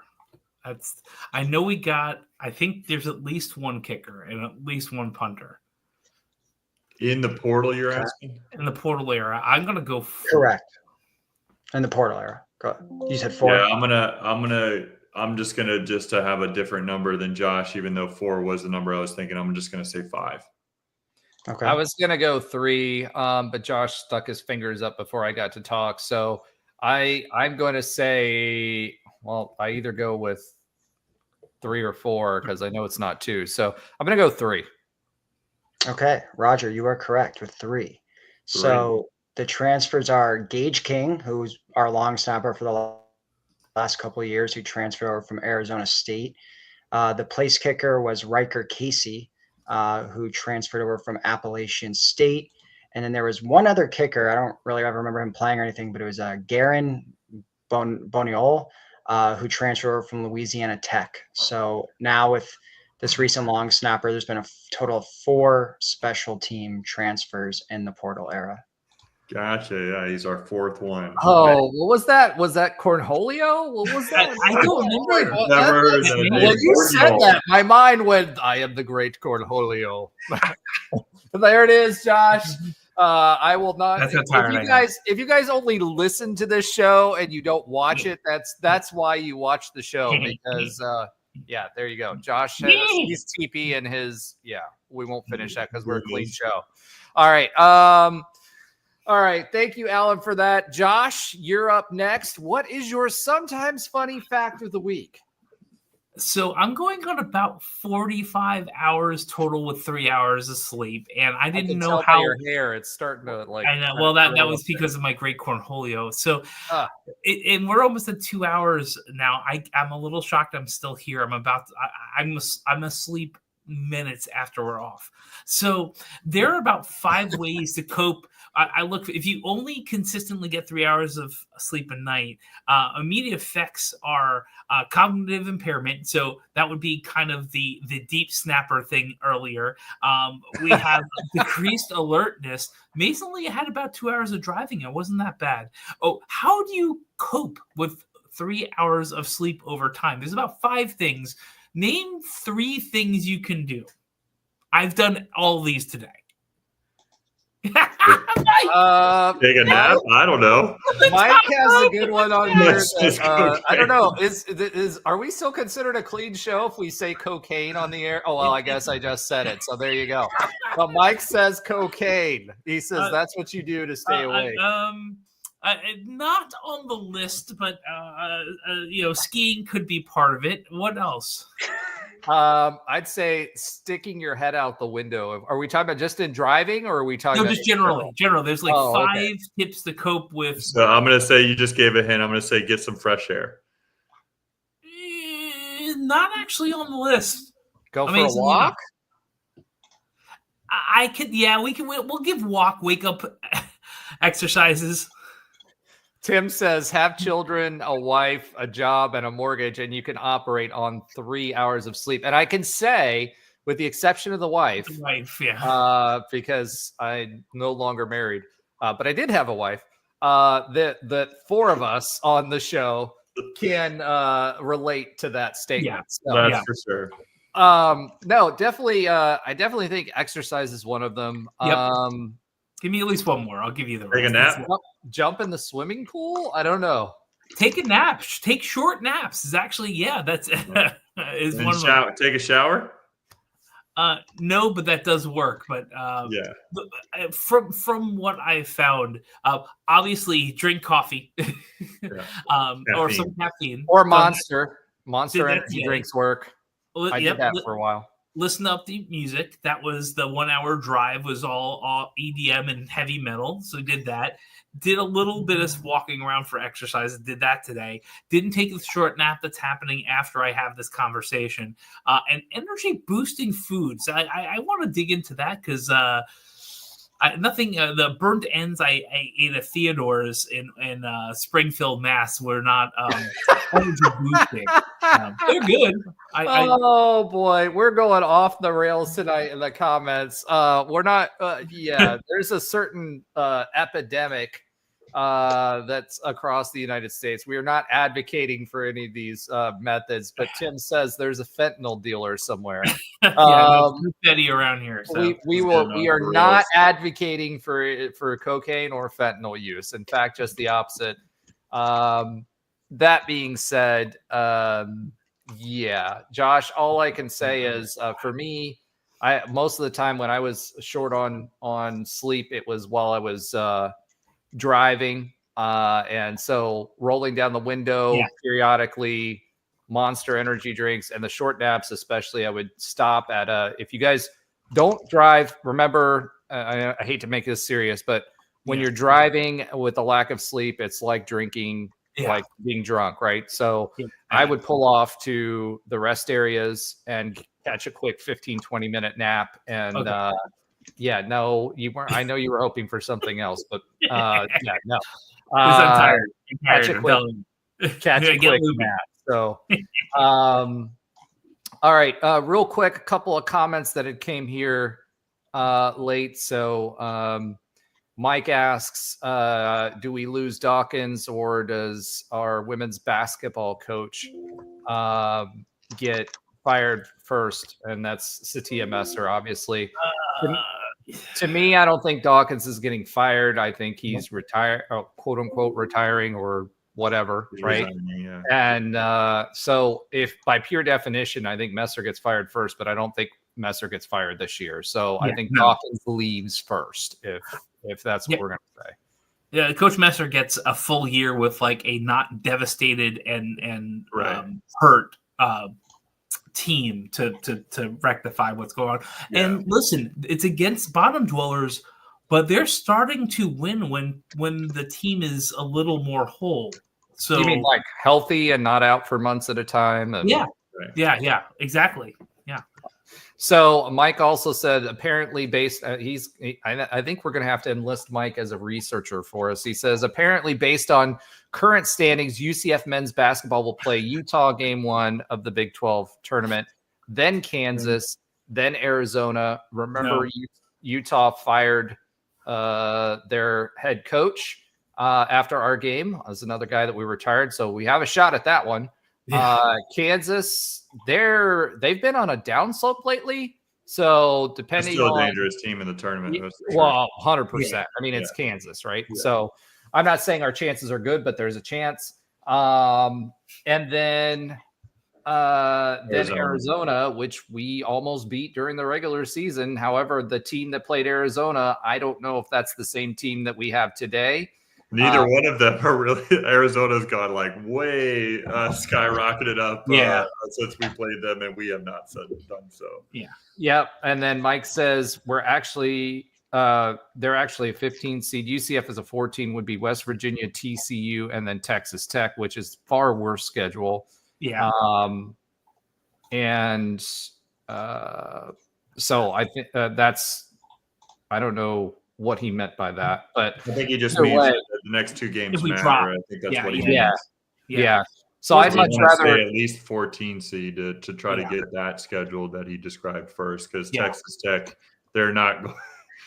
Boy, they're a different team than we played them the first. Well, I mean, we just played TCU. We're going to play West Virginia, and like Josh said, I don't have a lot of confidence that we win that game away.